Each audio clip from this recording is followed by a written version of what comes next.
السلام عليكم، اهلا بيكم وفيديو جديد من مطبخ لولي البحراوي. هنتكلم النهارده عن حاجه قنبله فيتامينات، حرفيا قنبله فيتامينات. البطاطا. كتير مننا بيحب البطاطا وبناكلها، لكن كتير مننا برضو ما يعرفش فوائد البطاطا اللي ملهاش اول من اخر. البطاطا دي مصدر غني جدا بفيتامين ألف اللي بيقوي النظر، وغنية جدا بالألياف، وبتعزز من صحة القلب والشرايين، بتظبط ضغط الدم، بتدي الجسم طاقة، بتقوي من جهاز المناعة. كل حاجة في البطاطا مفيدة. حتى الناس اللي عندها السكر عادي ان هم ياكلوا واحدة من البطاطا في اليوم، مفيهاش اي ضرر عليهم. المعلومات دي انا واثقة منها وجايباها من دكاترة متخصصين في التغذية، والكل بيشيد بأكل البطاطا. بينا بقى نسمي الله ونصلي ونسلم على سيدنا محمد عليه أفضل الصلاة والسلام، ونشوف هنعمل البطاطا النهاردة بطريقة حلوة جدا وجديدة، إن شاء الله هتعجبكم. في الأول وأول ما بنشتري البطاطا بننقعها في نص ساعة من المية الدافية. يفضل مية دافية علشان تسهل علينا إن البطاطا تخرج كل الطين والتراب اللي موجود فيها بشكل سريع، وتكون نظيفة زي الفل بعدها. هنسيب البطاطا منقوعة في المية نص ساعة، وبعدين هنرجع بعد كده هنغسلها بطريقة تقليدية وعادية جدا، من غير ولا ليفة ولا فرشة بتاعة غسل الخضار. ليه بقى مش هنغسلها بالفرشة وهنغسلها بايدينا زي ما انتوا شايفين كده؟ عشان انا عايزة احافظ على القشرة بتاعتها متماسكة، لان قشرة البطاطا كمان يا جماعة غنية جدا جدا بالفيتامينات.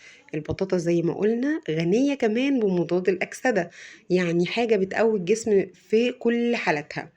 هنغسل بقى البطاطا زي ما احنا شايفين عشان نحافظ على القشرة بايدينا، علشان نخرج القشرة سليمة، ويبقى كمان حتى في التقديم شكلها يبقى حلو.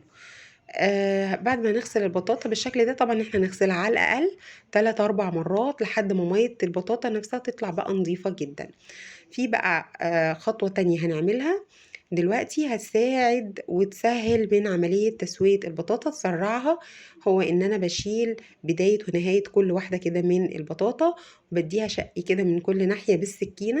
ده لو احنا هنشوي البطاطا الشوي التقليدي العادي في الفرن. ان احنا نشق البطاطا بالشكل ده ونشيل بدايتها ونهايتها، ده بيسرع جدا جدا من عملية التسوية، وكمان بيخليها تنزل العسل اللي فيها بكل سهولة كده، وبيبقى طعمها مسكر وجامدة جدا. انا هشوي جزء، وكمان الحاجة اللي انا هصورها لكم النهاردة هي طريقة عمل البطاطا في الكيس الحراري. هنعمل بطاطا في الكيس الحراري بالسكر، وهنعمل كيس حراري تاني هنعمل فيه بطاطا بالقرفة والسكر، ودي هتدينا صوص يجنن. هتحسوا ان انتوا بتاكلوا سينابون مش بس بطاطا.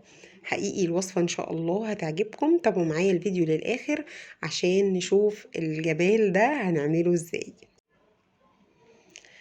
انا بعد ما غسلت البطاطا وحطيتها في المصفى اتصفت تماما، ما يبقاش فيها ولا نقطة مية، ولو حابين ننشفها كمان بفوطة من فوط المطبخ برضو ننشفها، ده هيكون احسن. بعد كده انا هجيب الكيس الحراري المقاس اللي انت حباه، وهنبدأ نضيف فيه البطاطا بالشكل اللي احنا شايفينه ده.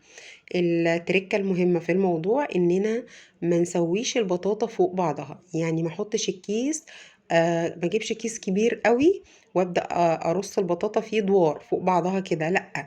ليه؟ لان اللي على الوش هيبقى طعمها زي البطاطا المسلوقة بالظبط، واللي تحت هتبقى واخدة طعم الشوي في الكيس الحراري او في الفرن، وده احنا مش عايزينه. يبقى هنرص البطاطا مبدئيا زي ما احنا شايفين كده. انا ضفت هنا على دول معلقتين كبار من السكر الابيض العادي، ولا مطحون ولا اي حاجة. بعد كده هنقفل الكيس بالقفل اللي بيجي معاه بالشكل اللي احنا شايفينه ده. لحد كده الدنيا سهلة وبسيطة جدا، وهي كده كده وصفتنا مفيش اسهل ولا اسرع منها. طبعا بنسخن الفرن على درجة حرارة عالية، علشان البطاطا بتاخد شوية حرارة عالية وبتاخد وقت كمان. لكن في الكيس الحراري ده لو احنا هنشويها عادي على شبكة الفرن، لكن في الكيس الحراري زي ما احنا عاملين كده، ولا اسهل ولا اسرع. بعد كده هنفتح الكيس نغزه غزتين كده بالسكينة علشان ما يفرقعش معانا في الفرن. ده اول وصفة للبطاطا. دي اول وصفة. الكيس الحراري ده بقى برضو هنرص فيه البطاطا بنفس الطريقة، وده اللي هنعمل فيه البطاطا اللي بالسكر والقرفة. ودي النوع المفضل بالنسبة لي انا والولاد، حقيقي خطيرة. الصوص اللي بينزل منها ده بقى وهمي بجد. برضو بنفس التكنيك كده هنرص البطاطا جنب بعضها، مش هنحطها فوق بعضها ابدا. حتى يا جماعة لو هنسويها على النار برضو مش هنرصها فوق بعضها، هنرصها في صينية واسعة جنب بعضها. هرش عليها برضو معلقتين كبار كده من السكر. السكر يزيد او يقل حسب رغبتكم، ممكن يبقى معلقة وممكن توصلوه ل 3 معالق، بس هو معلقتين بيبقى كده سكرها مظبوط قوي قوي. وبرضو هنضيف كده بقى القرفة. انا حطيت على الخمس وحدات نص معلقة كبيرة من القرفة. كمان القرفة نقدر نتحكم في كميتها حسب الرغبة. هنقفل برضو الكيس كده بالشكل اللي احنا شايفينه ده ونربطه ونقفله بالقفل اللي جاي معاه. او حتى لو احيانا بجيب الكيس والاقي القفل ده تايه، ما ضاع، ما اعرفش، يبقى فيه عبوة ما فيهاش، هنربطه او نعقده عقدة بسيطة كده. اهم حاجة اننا نغز الكيس غزتين بالسكينة قبل ما ندخله الفرن. خلاص كده ربطناها وظبطناها. هنبدأ بقى دلوقتي نجيب صينية فرن عادية جدا علشان نرص فيها الكيسين البطاطا بتوعنا بالشكل اللي احنا شايفينه ده. الصينية زي ما احنا شايفين كده فاضية، ما فيهاش اي حاجة، ولا حاطين في الصينية مية ولا زيت ولا اي حاجة. هنضيف كده فيها الكيسين البطاطا بتوعنا بالشكل البسيط خالص دوت. بص السكر على البطاطا بقى ده هيطلع عامل كراميل رهيب. دي البطاطا المكرملة يعني بجد تجنن. الولاد بيحبوا الطرق دي قوي قوي في عمل البطاطا، بيفضلوها كمان عن حتى البطاطا العادية اللي احنا بنعملها المشوية عادية. واللي حابب يعمل دي يعملها، واللي حابب ان هو يشويها في الفرن على الشبكة كده في أرضية الفرن برضو بتطلع خطيرة. قعدت حوالي 45 ل50 دقيقة، يعني نقدر نقول ممكن ساعة. وهتطلع بعد الساعة دي بقى بالشكل اللي احنا هنشوفه مع بعض دلوقتي. دايبة وقوامها حلو، مش مهرية للآخر ولا ناشفة ولا فيها أي حاجة خالص. الوصفة مظبوطة إن شاء الله 100%، وسهلة يا جماعة ما فيهاش أي افتكاسات. هنفتح طبعا الكيس بالشويش كده. بصوا بقى التانية اللي فيها صوص البني دي صوص القرفة مع السكر. دي حكاية عجبت كل اللي داقها بصراحة، والكل سأل يعني معمولة ازاي. بالراحة كده وبهدوء بنطلعها. بصوا الكراميل اللي عليها دي اللي كان عليها سكر بس. ريحتها بقى وهي بتستوي بتبقى قلب البيت حرفيا، قلب الشارع، مش قلب البيت بس، قلب ريحة البيت والعمارة والشارع. كل اللي معدي، انا ابني كان راجع من بره بيقول لي يا ماما ريحة البطاطا جاية من اول الشارع.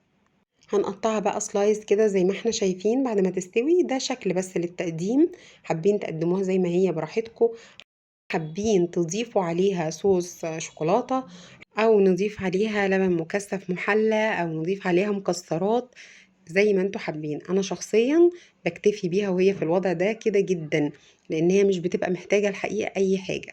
الصوص بقى اللي بينزل منها كده في التسوية بناخده نرشه على وشها كده واحنا جايين نقدمها، بيخلي ريحتها تبان اكتر بقى، وبتبقى فعلا جميلة جدا. بصوا الصوص كده في الطبق حلو قد ايه، بصوا مستوية ودايبة وناعمة ازاي. يلا الحقوا هاتوا بطاطا وهي رخيصة وكتير في الوقت اللي احنا فيه دوت، وابسطوا الولاد وابسطوا نفسكم بوصفة اقتصادية سهلة مغذية مفيدة لذيذة فيها كل الحاجات الحلوة. ما تنسوش بقى اللايك والشير والاشتراك في القناة، وتابعوني على الانستجرام والفيسبوك باسم مطبخ لولي البحراوي، وعلى الفيسبوك باسم مطبخ لولي. بروفايل القناة واحد على كل المنصات. أتمنى إن شاء الله إن الفيديو يكون عجبكم. أشوفكم في فيديو جديد على خير، والسلام عليكم، لكم مني كل الحب.